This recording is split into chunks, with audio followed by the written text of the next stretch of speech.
Hello everyone, welcome to the Indian ICT. ये जो video है मार्केट एनालिसिस पे होने वाला है कि अभी जो ये वीक है, अभी जो एक दो दिन बचे हैं, इसमें क्या होने वाला है, क्या हमारे पास में कोई ट्रेड है, क्या जो मैंने बताया था आवरली टाइम फ्रेम पर वहाँ से कोई रिएक्शन आया है आज, या सिर्फ वो एक फेक मूव है, वहाँ से हमको एक रियल ट्रेड मिलेगा या नहीं मिलेगा। वो सारी बातें हम डिस्कस करेंगे इस बारे में, ठीक है। मैंने डेली टाइम फ्रेम पर तो आपको दिखाया ही था कि डेली टाइम फ्रेम पर मैंने बताया था ये एडवांस ऑर्डर ब्लॉक है, ये फेयर वैल्यू गैप है। अगर प्राइस यहाँ से धीरे धीरे यहाँ आता है तो फिर यहाँ से आपको एक अप साइड में अच्छा मोमेंटम मिलेगा, बाई साइड में मार्केट जाता हुआ दिखेगा। लेकिन मैंने एक चीज़ और बताई थी आवरली टाइम फ्रेम पर, जो पिछला वीडियो है उस पर वहाँ जाओगे वो देखोगे तो आपको पता चल जाएगा कि मैं क्या बताने की कोशिश कर रहा हूँ, ठीक है। मैंने बताया था ये जो कैंडल है, ठीक है, ये 1 आवर का ऑर्डर ब्लॉक था। इसकी प्रोबेबिलिटी मैंने बताई थी कि बहुत ज़्यादा हाई है, मतलब 70-80% के आसपास तक, ठीक है। और यहाँ से आपको एक रिजेक्शन देखने को मिल सकता है।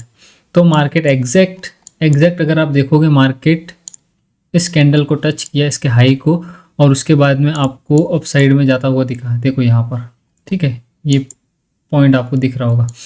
तो यहाँ पर यहाँ से उसने क्या किया, एक अप साइड में अच्छा मूव दिया। अब ये जो मूव है, ठीक है, यहाँ पर एंट्री कैसे हो सकती थी, क्या ये एक्चुअल में रियल मूव है या एक फेक ब्रेकआउट है या एक फेक मूव है, वो हम कैसे पता करेंगे, ठीक है। आपको एक बड़ी ग्रीन कैंडल मिल रही है, अगर आप 15 मिनट पर अगर आप देखोगे तो आपको मार्केट स्ट्रक्चर शिफ्ट भी होता हुआ दिखेगा। देखो ये यहाँ पर मार्केट स्ट्रक्चर शिफ्ट हुआ, ठीक है। ये हमारा लोअर आई था, उसको ब्रेक किया एक अच्छी कैंडल ने, मार्केट स्ट्रक्चर शिफ्ट किया, प्राइस फिर से यहाँ पर आया और यहाँ से एक अप साइड में बहुत तगड़ा मूव दिया।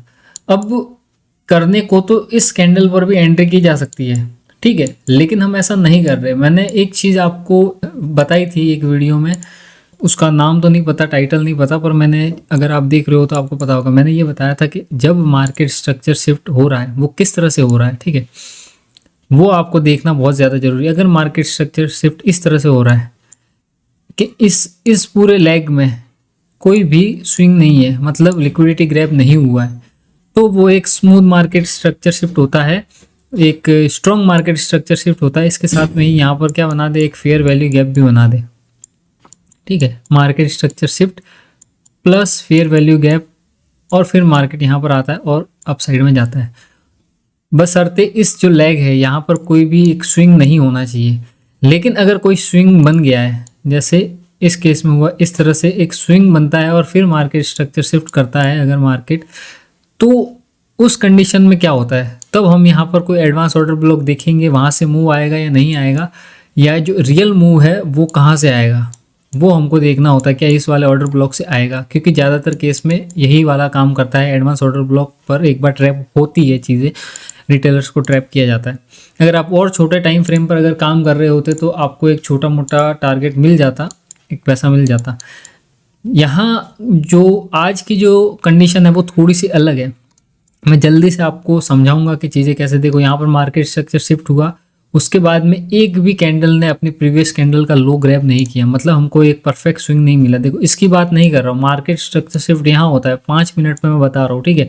मार्केट स्ट्रक्चर शिफ्ट यहाँ होने के बाद में एक भी कैंडल ने अपनी प्रीवियस कैंडल का लो क्या किया, ग्रैब नहीं किया। ये जो आखिरी 5 मिनट की कैंडल थी, यहाँ पर सिर्फ एक लो ग्रैब हुआ है, ठीक है। यहाँ पर बाकी पूरे मूव के अंदर यहाँ पर एक बार भी हमको कोई एंट्री या फिर प्रीवियस ये कैंडल का लो ग्रैब नहीं मिला। यहाँ पर एक एडवांस ऑर्डर ब्लॉक था, यहाँ से इसने एक मूव दिया और एक अप साइड में, ठीक है। लेकिन ये जो मूव था ये मैंने कैप्चर क्यों नहीं किया, यहाँ पर मैंने ट्रेड क्यों नहीं बनाया, इसके पीछे एक रीज़न है, वो मैं आपको बताता हूँ।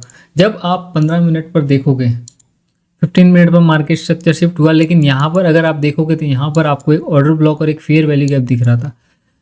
अगर आप स्ट्रक्चर मैपिंग कर रहे हो थोड़ी बहुत भी, अगर आप समझ पा रहे हो, तो देखो ये स्विंग इस तरह से है।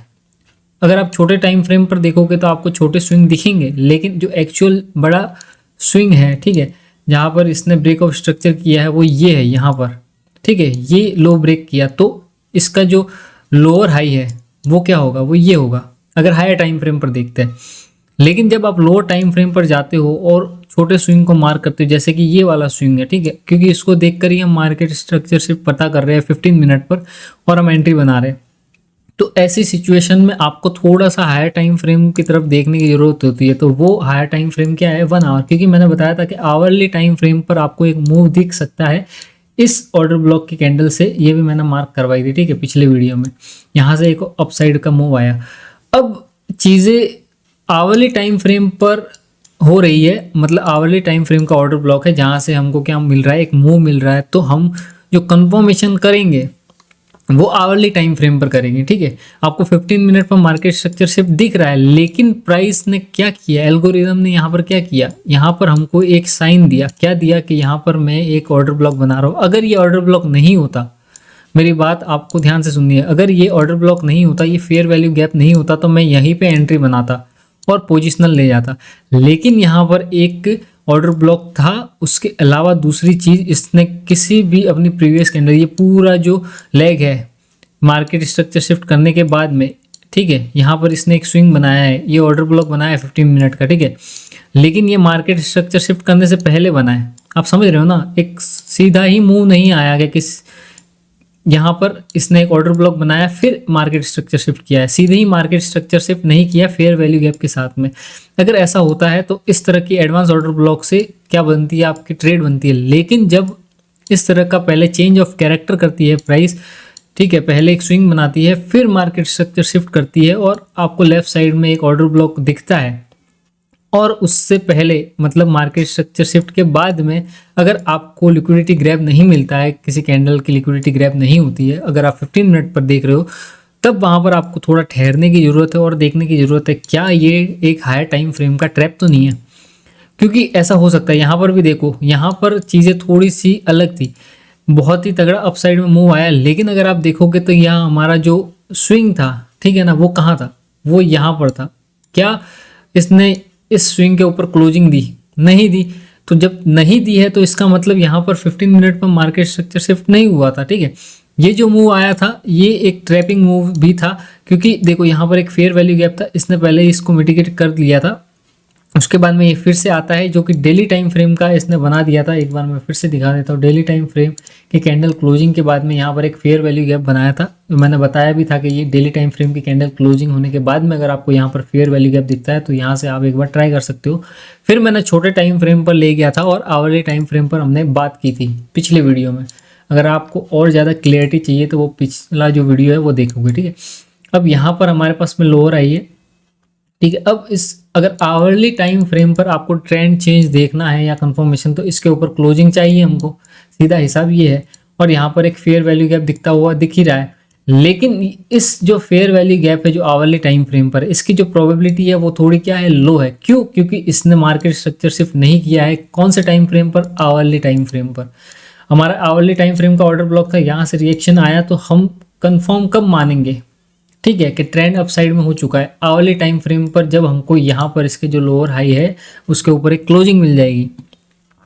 लेकिन जब हम 15 मिनट टाइम फ्रेम पर देखते हैं तब हमको क्या दिखता है कि मार्केट स्ट्रक्चर शिफ्ट हुआ है, उसके बाद में ब्रेक ऑफ स्ट्रक्चर नहीं हुआ है। Break of structure in the sense के प्रीवियस कैंडल के लो ग्रैब नहीं हुआ है और उसके बाद में क्लोजिंग नहीं आई है, ठीक है, इस तरह की चीज़ नहीं हुई है।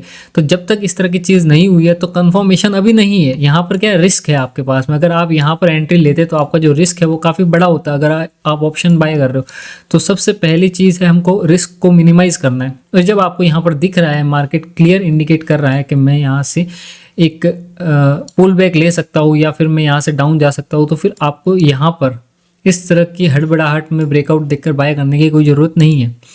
मैं इस तरह से काम नहीं करता, मैं वेट करता हूँ, ठीक है, क्योंकि यहाँ पर किसी भी कैंडल ने अपनी प्रीवियस कैंडल की जो लो है उसको ग्रैब नहीं किया था। उसके साथ ही जो मार्केट स्ट्रक्चर शिफ्ट था वहाँ पर पहले चेंज ऑफ कैरेक्टर दिखाया, उसके बाद में ये ऑर्डर ब्लॉक बना, फिर एक फेयर वैल्यू गैप बना और उसके बाद में इसने क्या किया, एक क्लोजिंग दी।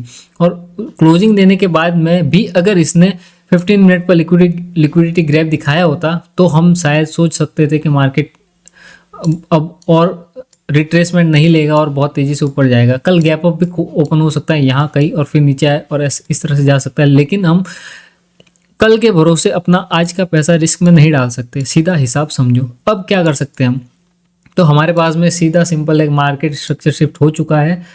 आवरली टाइम फ्रेम का ऑर्डर ब्लॉक अगर काम कर रहा है, इसके बायस जो है वो अपसाइड में जा रहे हैं, मतलब अपसाइड में ट्रेड बन रहा है, तो फिर आपको 15 मिनट पर जाकर देखना था कि हाँ 15 मिनट पर मार्केट स्ट्रक्चर शिफ्ट हुआ, हम देख रहे हैं कि हाँ हुआ है, एक ऑर्डर ब्लॉक है, एक फेयर वैल्यू गैप है, ठीक है, यहाँ पर भी एक ऑर्डर ब्लॉक और फेयर वैल्यू गैप है। तो अब क्या कर सकता है मार्केट जो है, यहाँ से प्राइस इस तरह से नीचे आएगा और इस फेयर वैल्यू गैप से, इस फेयर वैल्यू गैप और ऑर्डर ब्लॉक से आपको एक अपसाइड में मूव होता हुआ दिखेगा, और जो हमारे टारगेट्स होंगे वो ये, फिर ये और फिर ये ऑल टाइम हाई तक होंगे, ठीक है।